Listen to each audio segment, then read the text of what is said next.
The world felt different that Christmas, though I could not yet put my finger on exactly what had shifted in the fabric of reality around me.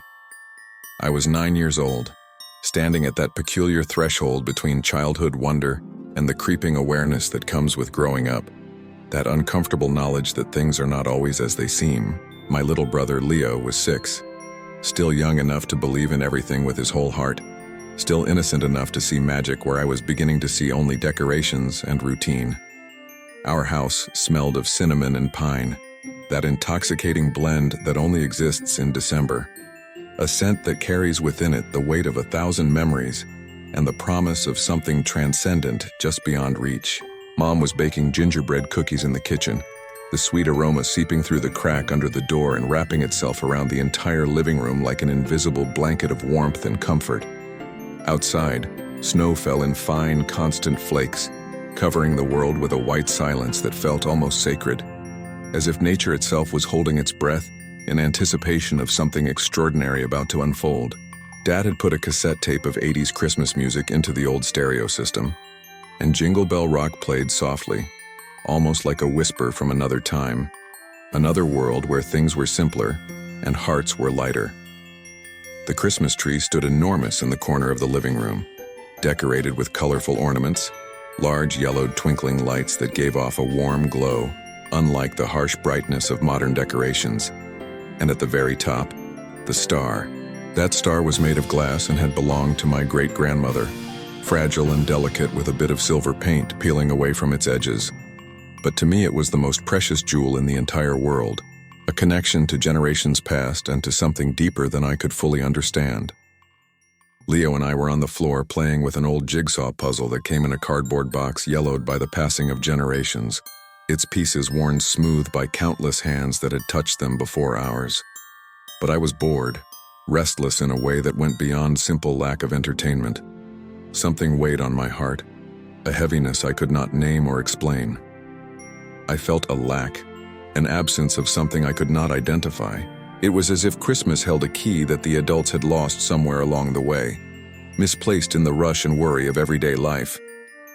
Dad seemed perpetually tired that year, his shoulders carrying invisible burdens, and Mom appeared preoccupied with bills and expenses, her smile not quite reaching her eyes the way it used to. The joy of the season felt forced somehow, like a mask that nobody was wearing quite right, a performance everyone was going through without truly feeling the emotions they were supposed to embody. The weight of this realization pressed down on me even as I tried to push it away, tried to recapture the simple delight I remembered from previous years when everything had seemed brighter and more certain. I suggested to Leo that we play pretend, that we imagine discovering a secret world hidden somewhere in our ordinary house. His eyes lit up immediately with that uncomplicated enthusiasm only children possess, that readiness to believe in the impossible without questioning or doubting. He mentioned the wardrobe from the lion story that Dad read to us every night, and I felt a strange chill run down my spine, as if something in the universe had taken notice of our conversation and was preparing to respond in ways we could never anticipate. Our house did indeed contain an old wardrobe made of dark wood that had once belonged to my grandfather, a massive piece of furniture that smelled of mothballs and secrets, of old clothes and older memories. Leo ran toward it before I could stop him, his small hand reaching for the cold metal handle. I turned to call him back, to tell him we were only pretending, and in that moment my elbow struck the base of the Christmas tree with an unexpected jolt. Everything that happened next unfolded in slow motion, each second stretching out impossibly long. The tree swayed and tilted, the ornaments chiming against each other in a discordant melody of alarm. And from the very top, my great-grandmother's glass star detached itself and began to fall. I screamed a muffled protest, my voice catching in my throat as I anticipated the sound of shattering glass against the wooden floorboards, the destruction of that irreplaceable family heirloom. But no such sound came. The star fell gently, like a feather drifting on an invisible current, and landed softly on the red wool carpet. And then something impossible happened, something that defied every rule of reality I thought I understood. The star began to glow, not with reflected light from the room's lamps, but with its own internal illumination, a golden warmth that seemed to pulse and grow stronger with each passing moment, beating like a living heart. Leo froze with his hand still on the wardrobe handle, his mouth open in wordless amazement.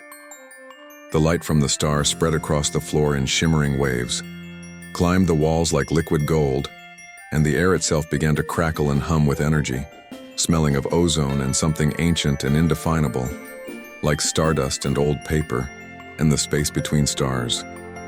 The light concentrated and focused itself into a vertical curtain that formed directly in front of the wardrobe, no longer just emanating from the star, but creating a shimmering doorway suspended in midair. Through that trembling veil of radiance, I could see something that was definitely not the wall of our living room. I saw snow, but snow unlike any that fell in our world. Snow that glowed with its own inner light. I saw trees with twisted branches that appeared to be drawn in silver, and I felt a silence so profound it seemed almost like music, a harmony of perfect stillness. My voice barely worked as I whispered that it was a portal, the word feeling both inadequate and precisely correct. Leo immediately wanted to enter, his natural courage overwhelming any sense of caution or fear. I grabbed his arm, feeling my heart pounding so hard I could hear the blood rushing in my ears, and tried to hold him back, to tell him we did not know what existed on the other side of that impossible threshold. But he looked at me with those innocent eyes full of a bravery that only children possess, that willingness to step into the unknown without hesitation. And he reminded me of the stories Dad read to us, of other children who had found magical worlds waiting for them. He was right, and somehow I knew it in my bones, felt it in the very core of my being. This was what I had been searching for without knowing it.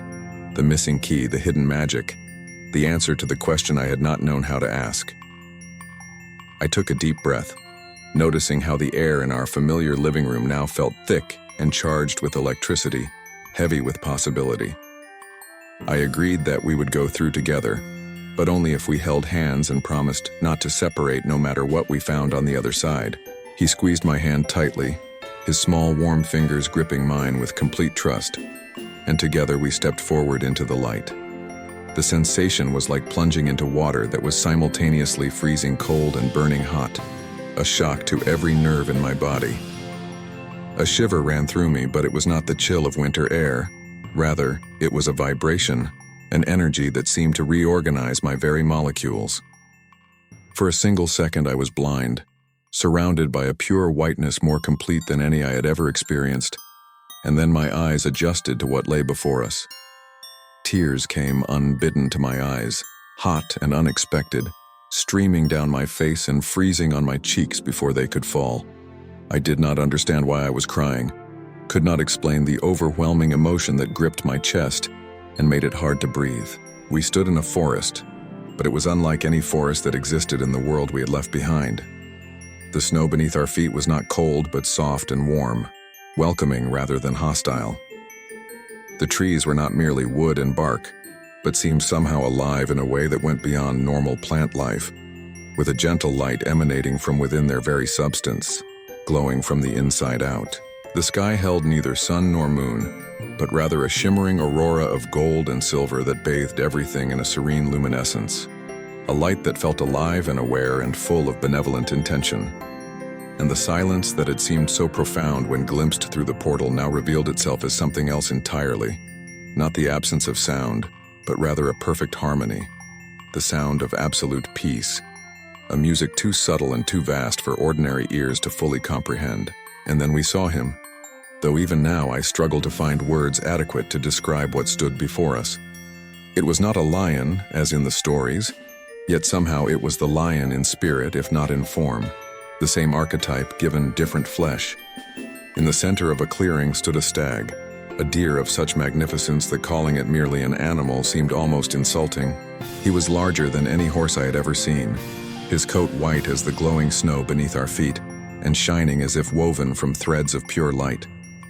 His antlers were not made of bone or horn, but appeared to be living branches of gold that extended toward the sky like rays of captured sunlight, reaching upward as if trying to touch the source of all illumination. And his eyes, those impossibly deep eyes, contained within them the wisdom of all the ages, the accumulated knowledge and kindness of every gentle thought ever conceived, a compassion so infinite it was almost painful to witness directly.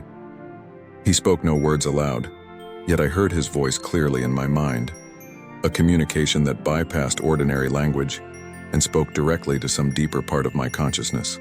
He welcomed us as children coming home, and in that greeting I felt recognized in a way I had never experienced before, seen and known and accepted completely.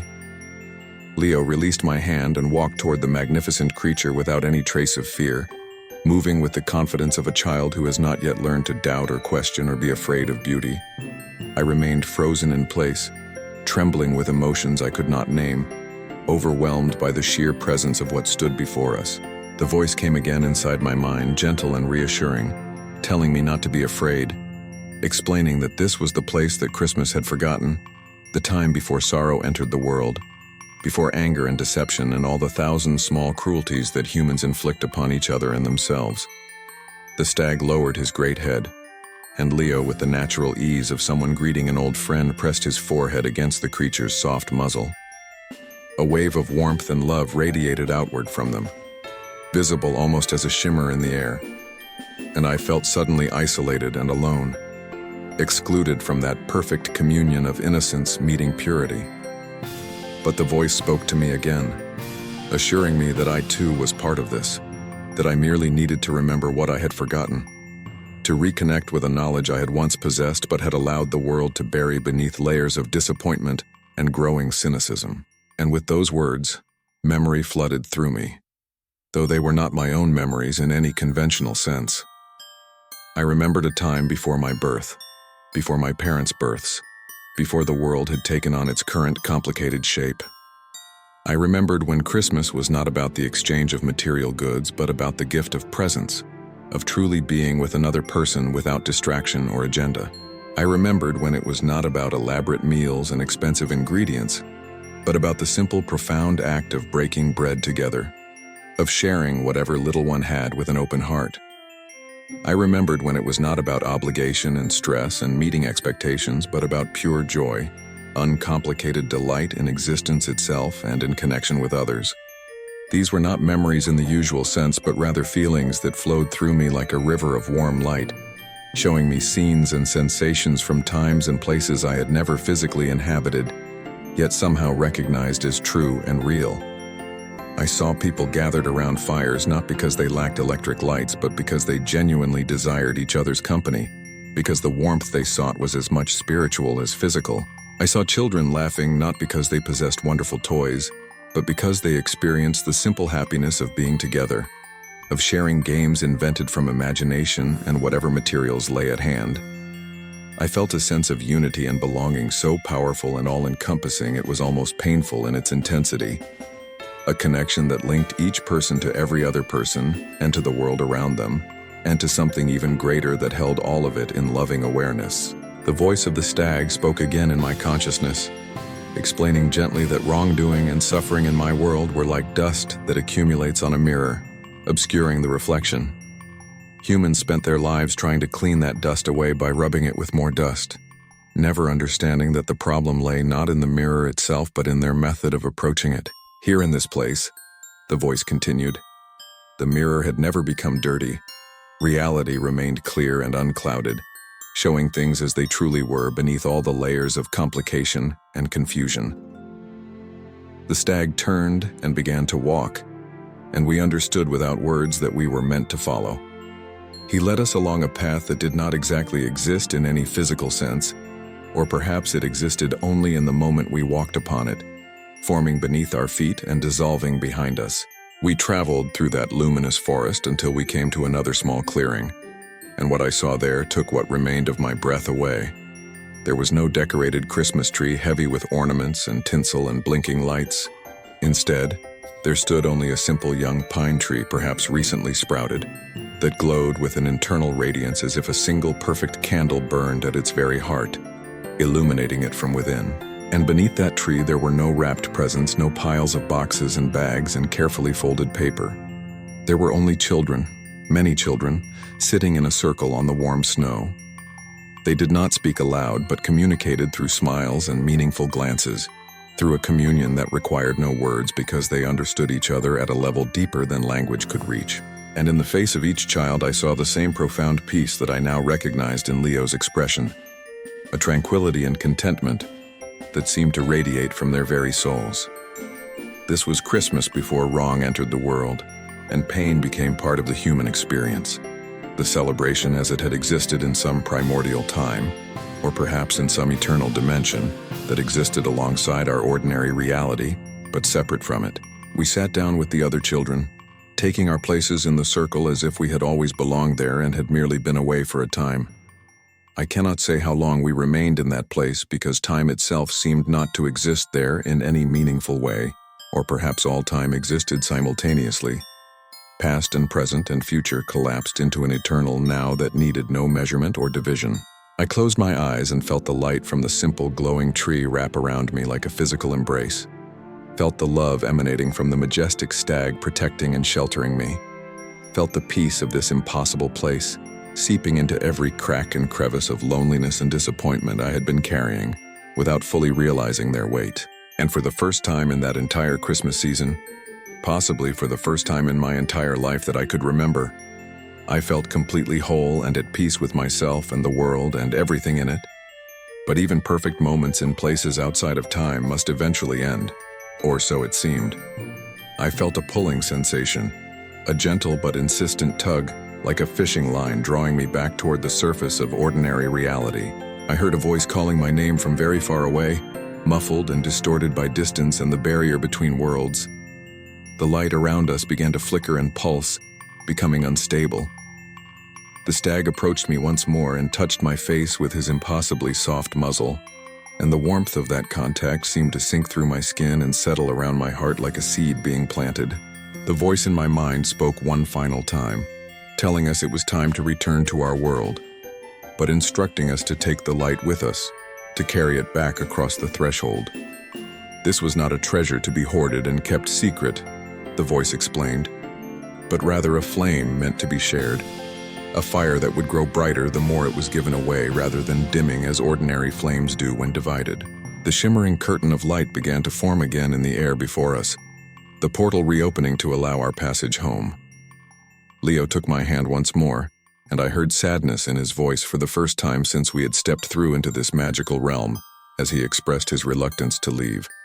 I felt the same resistance, the same desire to remain forever in this place of perfect peace and understanding, but I also knew with complete certainty that we could not stay. We had been allowed to visit, to witness, to experience this reality, but we belonged to the other world, the complicated, messy, beautiful, difficult world we had left behind.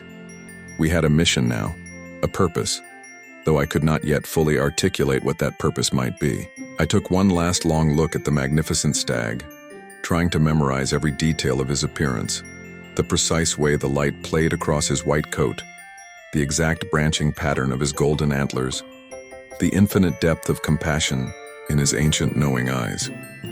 He nodded his great head as if in acknowledgement and approval, and in his eyes I saw a promise, though what exactly was being promised I could not say. Hand in hand, Leo and I stepped through the portal and back into our living room. The cassette tape had stopped playing at some point during our absence. The Christmas music silenced. The only illumination in the room came from the tree with its old-fashioned lights still blinking their steady, patient rhythm.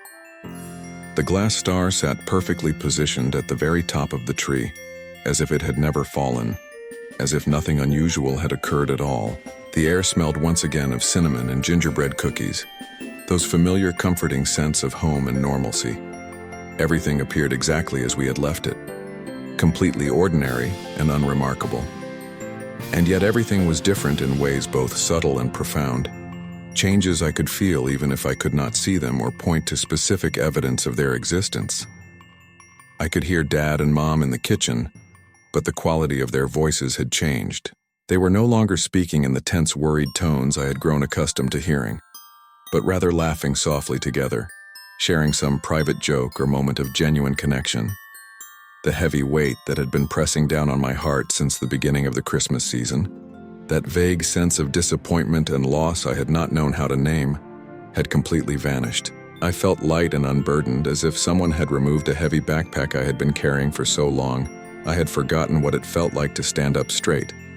I looked at Leo and he looked back at me, and in that exchange of glances we shared an understanding that required no words. We knew what had happened, knew what we had experienced was real despite its impossibility, knew we had been given a gift that would change us forever, even if we never spoke of it aloud. We were exhausted, but it was the good kind of tiredness, the pleasant fatigue that comes after meaningful exertion or profound experience, a weariness of the soul that has been stretched and expanded and asked to hold more than it usually contains. Leo suggested we sleep right there on the floor in front of the tree rather than climbing the stairs to our beds, and I immediately agreed to his plan. We curled up together under a wool blanket that Mom had left draped over the sofa, pulling it over our shoulders and settling into the soft carpet. The last thing I remember before sleep claimed me was watching the gentle glow of the tree lights reflecting off my brother's peaceful sleeping face, and feeling that profound sense of peace still wrapped around my heart, like the warmest embrace imaginable, a comfort that went deeper than any physical blanket could provide. The following morning, our parents found us there, still sleeping soundly in front of the Christmas tree like two small angels who had descended to earth and decided to rest before returning home.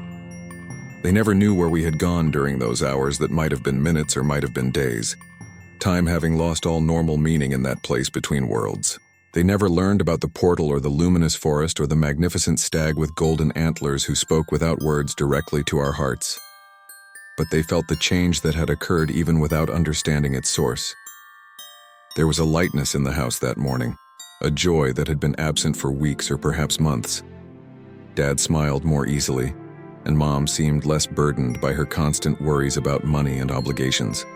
Something had shifted in the very atmosphere of our home, as if the light we had been told to carry back with us was already beginning to spread and illuminate the darkness we had not fully realized had been gathering.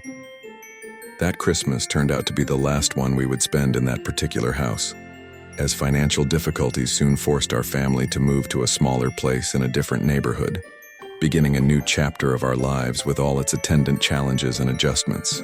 But it was also the first Christmas that had felt truly magical, in a way that went beyond superficial decorations and material gifts. The first time I had experienced the profound peace and connection that the season was supposed to represent, but so rarely delivered on its promises. The memory of that night of stepping through a portal of light into a world where Christmas existed in its purest form remained with me through all the years that followed. In difficult times when the world seemed harsh and uncaring, I would close my eyes and remember the warmth of that place, the sense of belonging and unconditional love that had wrapped around me like the softest blanket. In moments of loneliness or disappointment, I would recall the faces of those peaceful children sitting in a circle beneath a simply glowing tree, needing nothing but each other's presence to feel complete joy. As I grew older and the demands and complexities of adult life began to accumulate, I sometimes questioned whether that experience had truly happened, or if Leo and I had somehow shared a particularly vivid dream, fallen asleep in front of the Christmas tree, and jointly imagined the whole thing in that mysterious way that siblings sometimes seem to share thoughts and experiences. But then I would see Leo across a crowded room at some family gathering years later, and our eyes would meet, and in that moment of connection, I would know with absolute certainty that it had been real, that we had truly stepped outside of ordinary reality into something greater and more wonderful than our everyday world usually allows. We rarely spoke about it directly as we got older, perhaps afraid that putting it into words would somehow diminish or contaminate the memory. But it remained a bond between us, a shared secret that shaped who we both became as we moved through our lives. The lesson I learned that night took many years to fully understand and integrate into my daily existence, but gradually I began to recognize what the stag had been trying to teach us through that experience. The magic of Christmas, the magic of life itself, had never actually been lost or taken away.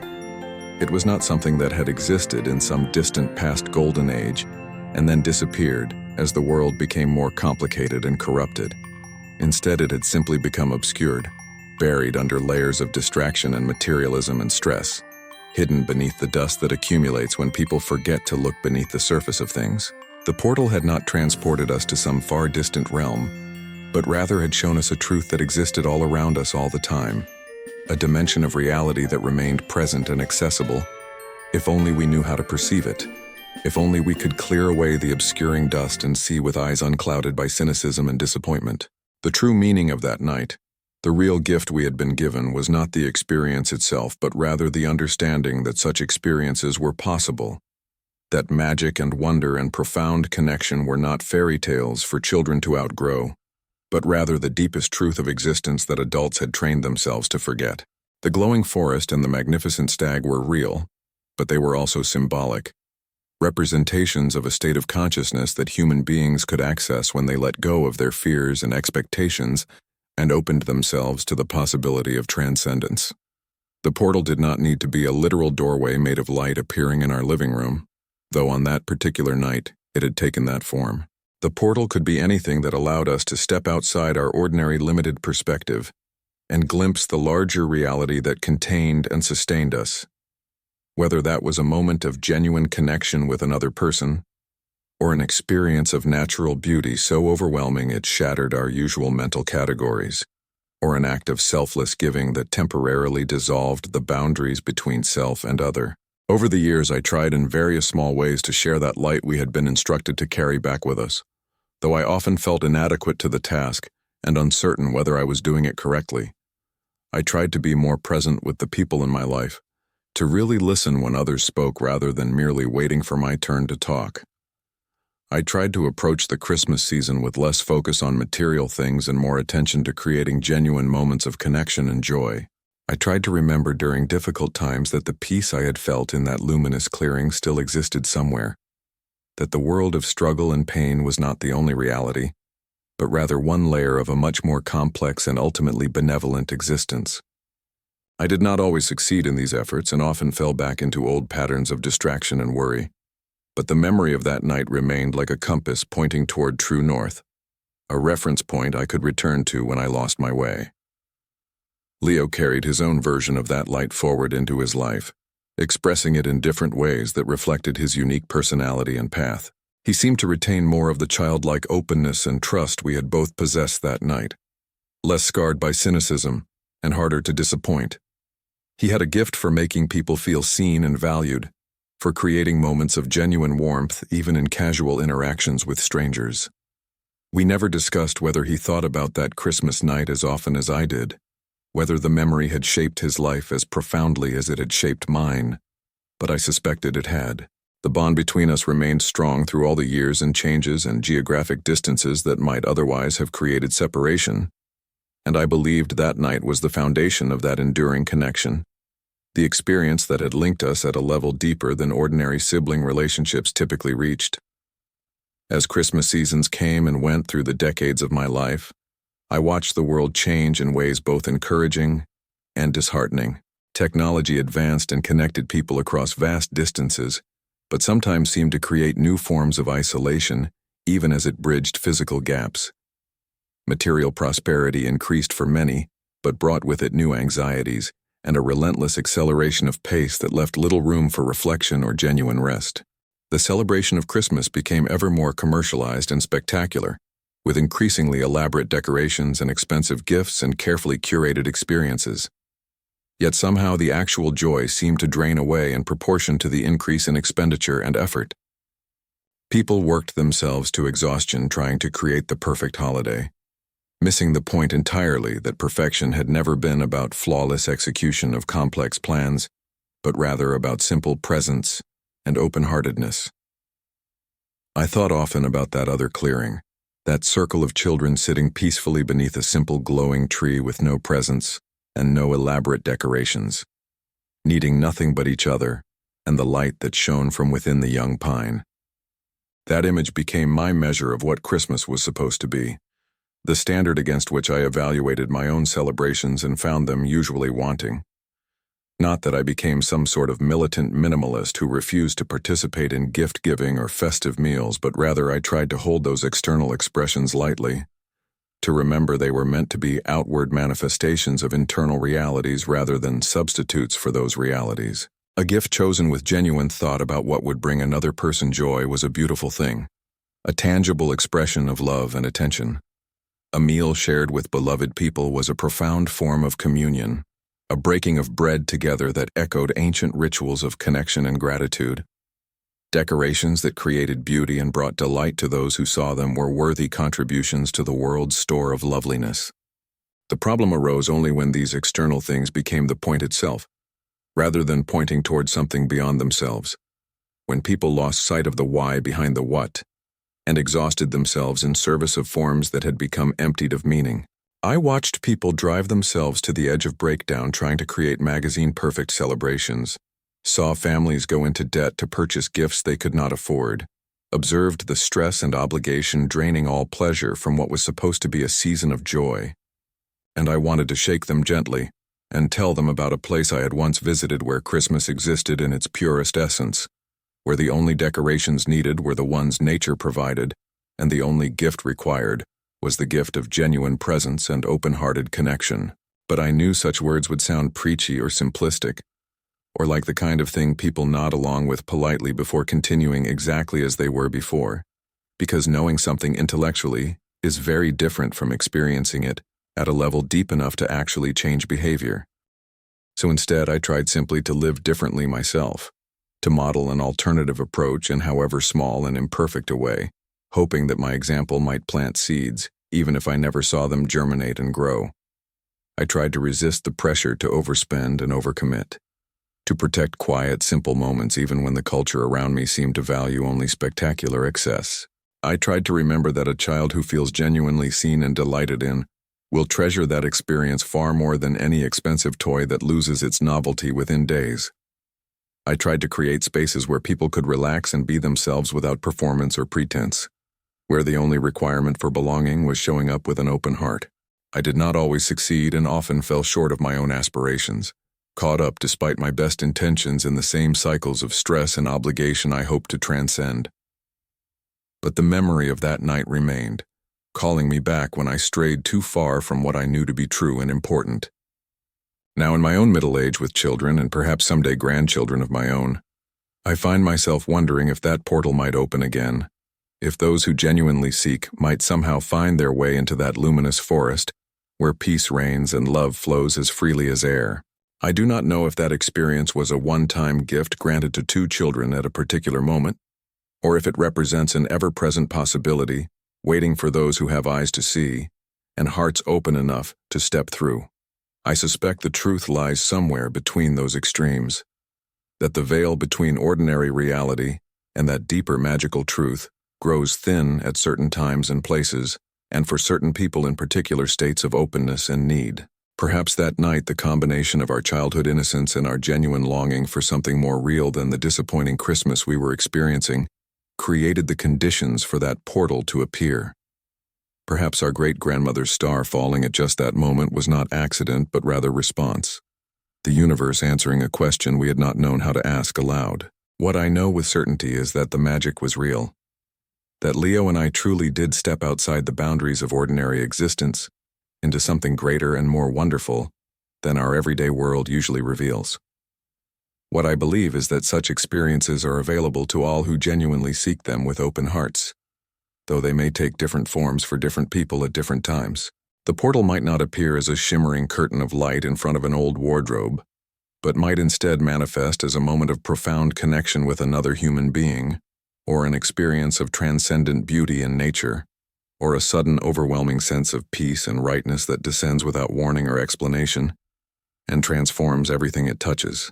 The invitation that night extended to us still stands, I believe, not just for children, but for anyone willing to remember what they have forgotten, willing to clear away the accumulated dust and see with fresh eyes the wonder that surrounds us always if only we know how to look. The true Christmas, the celebration that existed before complexity and commercialism obscured its essential nature, remains accessible to those who seek it sincerely. The magnificent stag with golden antlers still stands in that clearing, waiting patiently for visitors, speaking wordlessly to hearts that have remained open enough to hear. The circle of peaceful children still sits beneath that simple, glowing tree, and there is always room for more to join them. For the circle expands infinitely to welcome all who approach with genuine seeking and open hearts. That is what I learned on that extraordinary night when I was 9 years old and my brother was 6, when a glass star fell and created a doorway into wonder. The greatest miracles are not always grand spectacles that announce themselves with thunder and lightning, but are often quiet openings that appear in our ordinary living rooms when we least expect them. Invitations written in light and whispered in a language older than words. The magic never disappeared from the world. We only forgot how to see it, buried it beneath layers of worry and cynicism, and the crushing weight of obligations we convinced ourselves mattered more than they actually did. But it waits patiently for our return, for our remembering, for the moment when we finally clear away enough dust to see our own reflection shining back at us from the mirror that was never truly broken, only obscured.